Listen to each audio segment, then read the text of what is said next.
ইংরেজিতে ফ্লুয়েন্ট হতে হলে জাস্ট আমার কাছ থেকে আগামী 50 সেকেন্ড শুনুন আমি কি বলছি। আমি সাঁতার কাটি, আই সুইম। আমি সাঁতার কেটেছিলাম, আই সোয়াম। আমি সাঁতার কাটবো, আইল সুইম।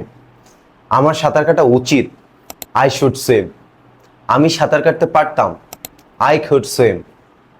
আমি সাঁতার কাটতাম, আই ইউজ টু সুইম। আমার সাঁতার কাটা উচিত ছিল, আই শুড হ্যাভ সোয়াম। আমি সাঁতার কাটতে থাকবো, আই উইল বি সুইমিং। সাঁতার কাটা একটি ভালো অভ্যাস। Swimming is good exercise, swimming is good habit. এভাবেই কিন্তু ইংরেজিতে আমরা কথা বলতে পারি। জাস্ট এভাবে একটা বাক্যকে পাস্ট টেন্সে, প্রেজেন্ট টেন্সে, ফিউচার টেন্সে বিভিন্নভাবে ব্যবহার করুন। আর এভাবেই কিন্তু আমি আমার সামনের স্পোকেন যে কোর্স হচ্ছে ইংলিশ স্পোকেন প্লাস গ্রামার, সেটাতে শেখাবো সবাইকে। So this is all for today. আল্লাহ হাফেজ।